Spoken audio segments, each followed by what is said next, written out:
Video pertama dalam kos kali ni kita nak belajar tentang business manager.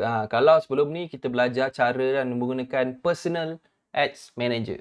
Sebelum ni kita dah belajar dekat Facebook, menggunakan WhatsApp kan. Kita dah belajar kan pada kos yang basic tu, kos yang asas sikit lah. Tak lah basic kan, agak advance juga. Tapi dia still lagi kategori basic. Tapi yang tu kita belajar untuk kita run menggunakan personal ads manager. Okay, so jom kita recap sikit. Personal Ads Manager ni maksudnya kita access dia kan, contoh macam ni, browser. Okay, saya ada Facebook saya sekarang ni. So daripada Facebook saya, Facebook contoh ni Facebook sample yang saya create. So cara nak access Ads Manager ni mudah, betul tak? Kita type je dekat facebook.com ni, kita type je /ads manager. Tambah aja perkataan ni. Tambah sahaja. Okay, kita tengok balik. Notepad. Saya just tambah sahaja perkataan Ads Manager dekat belakang ni, facebook.com ni. Kita just tambah kat sini. So, terus kita akan masuk, nampak? Ada tambah /Ads Manager. So, bila kita tekan, kita terus masuk ke dalam Ads Manager. Tapi, ini adalah perumpamaan kita menggunakan apa? Kita menggunakan syarikat enterprise. Dia lebih kurang macam tu. Dia limited, dia tak banyak sangat features. Dan dia terhad, dia macam company enterprise lah, dia terhad, dia personal. Macam company enterprise ni contoh perumpamaan. Sebab apa? Dia melekat pada diri kita. Inilah personal ads account. Tapi kalau sekarang ni kita nak buat satu benda yang dipanggil sebagai business manager. Business manager ni dia adalah perumpamaan macam sendiran berhad. Dia boleh ada shareholder, dia boleh ada macam-macam dan dia tak melekat kepada diri kita. Kalau apa-apa kena, dia kena dekat business manager. Kalau kena saman, sendiran berhad yang kena saman. Kita tak kena saman. Faham tak? Macam itulah kan. So, actually ada button ni. Satu ni, nama business setting. Dekat sini kita akan access. Sebab access dia adalah sebenarnya, dia akan pergi ke website lain. Contohnya, tengok saya punya website ni. Sekarang ni saya dekat ads manager saya. Kalau saya masuk kejap lagi, saya nak tunjuk cara nak register. Cuma saya nak bezakan kalau katakanlah saya pergi dekat business manager saya, macam ni saya masuk, simply saya tekan je kat sini. Alamak, sekejap. Saya buka. Okey. Bila saya masuk, sebenarnya kawan-kawan, kita dah melompat ke satu website baru tau. Tengok. Nama dia business.facebook.com. Ni asalnya. Okey. Ni asal dia. Asalnya daripada sini. Okay, ini saya bezakan. Saya nak tunjukkan betapa sebenarnya dia adalah dua dunia yang berbeza. Kita daripada Ads Manager, kita akan masuk ke dalam business.facebook.com. Ini sebenarnya subdomain dia adalah di website yang lain. So Facebook pun mengasingkan dia dengan create satu website khas untuk business manager. Itu maksud dia. Sebab tu cara nak access dia ni lain sikit. So jom kita mulakan. Sebab nak buat tutorial ni susah. Saya kena cari account yang saya tak register lagi. So, ni contoh account yang saya tak register lagi. Ni contoh dia. Okay. So, cara nak register macam mana? So, jom kita mulakan. Pertama sekali, kita pergi dekat dalam macam biasa. Kalau siapa yang tak tahu tadi, saya ulang balik lah. Facebook.com. Okay, kita tekan Facebook.com. Kita tambah dekat belakang ni Ads Manager. Nampak? Tambah /Ads Manager kat sini. So, ini facebook.com kita tambah /ads manager. So, kita masuk dulu dekat dalam kita punya ads manager. So, sekarang ni saya tengah masuk ke dalam saya punya ads manager. Okay. Dekat ads manager saya, cara untuk saya masuk ke dalam business manager, ni kalau saya first time First time adalah saya pergi dekat button favorite kita ni. Nampak? Ni button favorite kita all tools. Kadang-kadang dia terbuka ni. Bawah ni expand. Kadang-kadang dia terbuka expand macam ni. Kadang-kadang dia collapse. Ini adalah orang confused, tak jumpa lah. Kenapa saya punya macam ni? Sebenarnya dekat sini lah takut collapse expand ni orang kena confused pula. Tak kisahlah mana-mana. Saya prefer saya collapse dia macam ni So ini button favorite kita. Kita tekan dekat button favorite kita ni. Kita akan nampak ada business setting. Okay, business setting. Dekat ni, menu ni. Kalau tak ada dekat atas ni, cuba cari dekat bawah ni sikit. Dekat sini ni nampak. Ni pun sama juga business setting. Kenapa ada dua Pening lah. Saya dah explain dalam video sebelum ni tapi mungkin anda terlupa sebab ini adalah shortcut. Dia memang akan automatically tarik apa-apa yang kita klik kat bawah ni jumpa kat atas. Kadang-kadang tak jumpa. Kenapa saya punya tak sama? Kenapa tak jumpa pun kat atas ni? Sebab dia asalnya dekat bawah ni.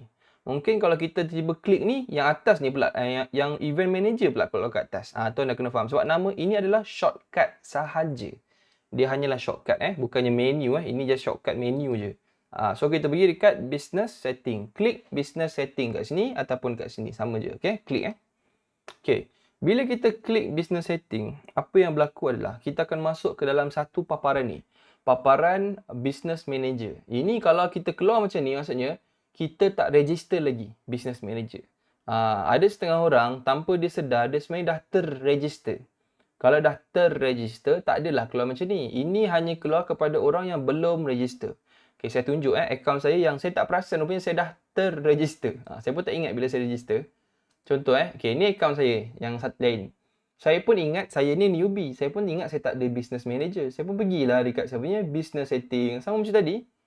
Tapi bila saya masuk, saya tekan kat mana ni? Pening kan? Ini sebenarnya kalau anda tak nampak paparan yang ni, anda terus masuk kita klik tekan benda yang sama kita just tekan simply tekan ni je, business setting je. Macam tadi. Tiba-tiba kita masuk dekat sini. Tiba-tiba nama URL atas ni pun dah berubah dan kita terus boleh nampak. Sepatutnya kita kena register dulu kalau siapa yang first time. Maksudnya anda dah ada pun business manager. So anda tak perlu risau. Tahniahlah. Anda dah ada dah. Cuma sekejap lagi kita akan setting pula. Jadi yang ni saya nak tunjuk untuk orang yang tiba-tiba bila nak masuk kat business manager, dia akan keluar pop-up yang macam ni. Maksudnya dia tak pernah register. So, cara untuk orang yang belum register lagi adalah kita tekan button create account kat atas ni. Okay, tekan create account. So, ini nama account saya. Nama orang ni lah. Jadi, saya copy yang ni. Saya buat nama lebih kurang sama pun tak apa. Cuma make sure tambah belakang ni BM. Business manager. Mudah untuk kita faham. Sebab nanti kita confuse pula nama ni Kenapa? Okay, nama ni keluar kat mana? Nama ni dia akan keluar kat depan ni nanti. Bila kita nak filter, dia akan keluar. Macam ni keluar satu je. Kalau saya buat nama sama, nanti saya confuse. Actually, boleh ke? Saya tak pasti boleh nama sama atau tak. Tapi kita tambah BM lah kat sini. Maksudnya business manager. So, ini adalah Ye Hiet Nine punya business manager. Itu nak cara simple lah. Kita nak namingkan dia. So, kita masukkan email kita dekat sini. So, saya nak masukkan email dulu.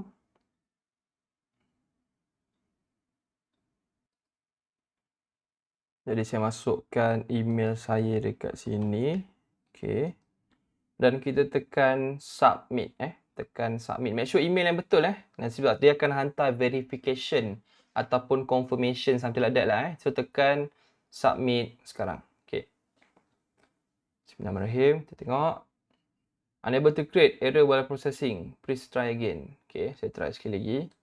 Sebab takut tadi saya pause dia lama sangat. Saya refresh kejap.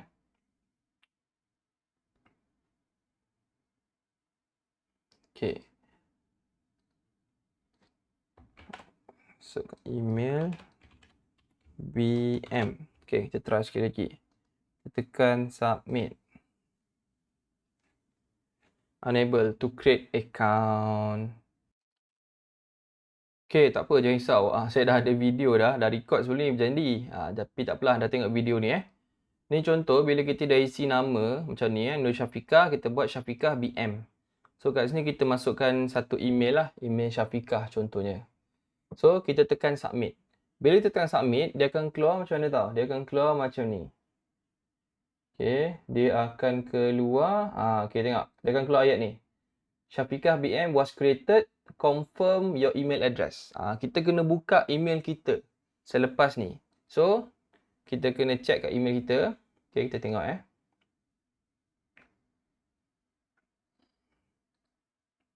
Saya cepatkan sikit video ni. Okay.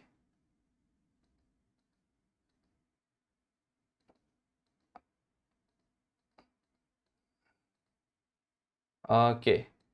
So, dia akan keluar macam ni Dekat inbox kita ni, dia akan keluar macam ni. Bila kita check email, dia akan keluar, please verify. Macam ni. Okay, kejap Sebalik. Ini Okay, so dia akan hantar, please confirm your email address. Sebab dia nak verify kan, business manager ni memang dibuat oleh pemilik email ni. Pemilik email Jadi dia pastikan. So, kita tekan je confirm.